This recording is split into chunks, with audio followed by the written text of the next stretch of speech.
Welcome back to AM Sports Cover 4 with Jason and Greg. Yesterday, we covered the story that the Clemson Tigers filed a lawsuit against the ACC claiming that the grant of rights are unenforceable. But here's what went under the radar. Back in December, when the ACC filed their lawsuit against FSU claimed that the ACC did not follow their bylaws when filing their lawsuit. Their bylaws state that the ACC must get acceptance from all participating members when filing a lawsuit against a member of the conference. The members are the schools. So, subsequent to the actual lawsuit that was filed in December, the ACC held a hearing to get acceptance from the participating members of the school. Now, Clemson stated in their lawsuit that they never agreed with the ACC in terms of suing Florida State. But of course, it was reported that a number of schools did agree with the ACC in terms of suing FSU. Those schools were schools like Louisville, SMU, Georgia Tech, etc. And it makes sense for those schools, right? But one school that surprised me were the Miami Hurricanes. They were actually in agreement with the ACC in terms of suing Florida State. Now, when you think about the performance of the ACC relative to other conferences over the last decade, you would think any school with a national brand would be aligned with Florida State. I'm talking about Miami. I'm talking about UNC, Clemson, any school that desires to be a major player in college football will be lockstep with Florida State. As a matter of fact, if I remember correctly, the current AD at Miami is the former AD from Clemson. This has got to be the ultimate hater move from Miami. Now, of course, there's no love lost when you start thinking about the Miami Hurricanes and the Florida State Seminoles. My co-host, he is a die-hard Miami fan. And of course, I'm a Florida State Seminole graduate, member of the Battles End, booster, you name it, bleed, garnet, and gold.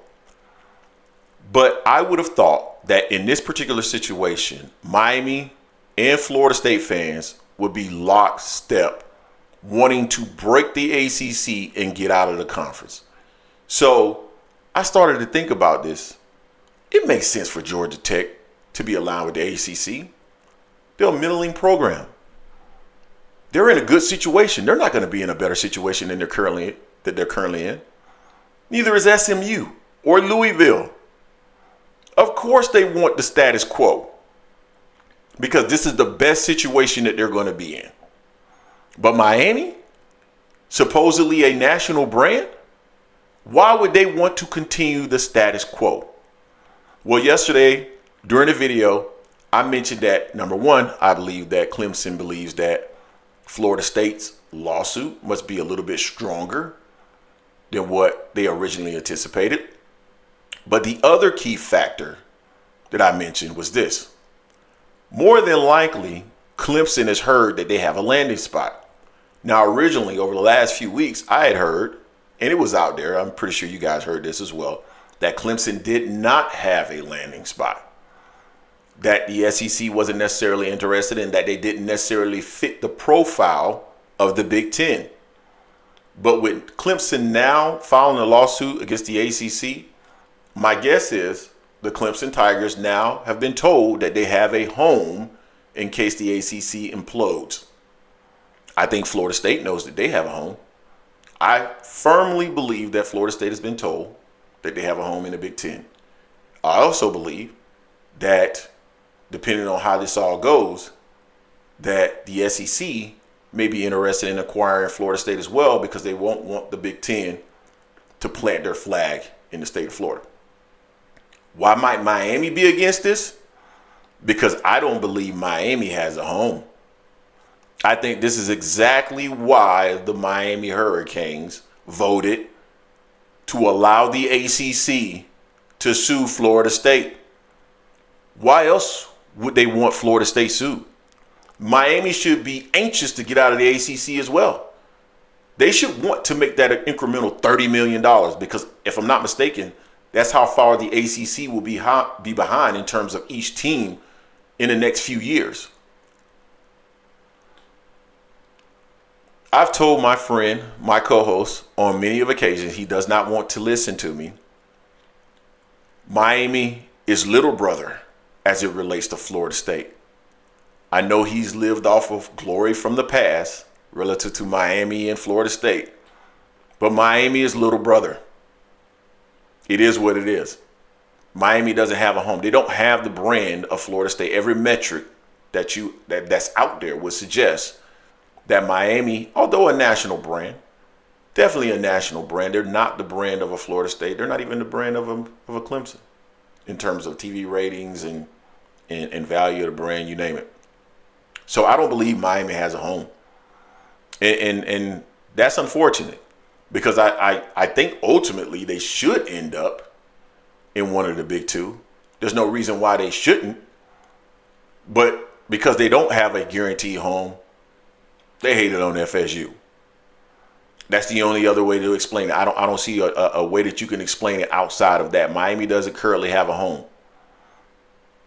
And I would love for a Miami fan in the comment section to tell me otherwise because nothing else makes any sense. So you guys tell me what you think in the comment section. Does Miami currently have a home? Because right now I cannot figure out why Miami will vote against Florida State when Florida State is trying to break the grant of rights for everybody to get out of the conference and go make more money. Specifically, if you know that there's an opportunity for you to make more money, because the argument from both Clemson and Florida State is that it's restrictive and they have opportunities out there to make additional money. Miami must feel that there's no additional money to be made out there. Therefore, they need to stay right where they are, the ACC. And that's sad. And you know what? Miami is a part of the reason why the ACC is in the position that it's currently in. Yeah, I said it. Because Miami has been a milling team since they've been in the ACC. No conference wins. I think the best season I can remember Miami having was maybe 2017, 2018. One of them where I think they went 10-2, but they had a weak schedule. They're part of the reason because we needed that brand in the conference to do well. And my co-host can attest to this. I've said that Miami needs to do well in the conference, and they haven't done well so far. So I know there are going to be Miami fans in the comment section upset by what I'm saying, but it's the truth. You guys prove otherwise. But let me know what you think in the comment section. Don't forget to hate, like, comment, and subscribe. This is AM Sports Cover 4, and I am out.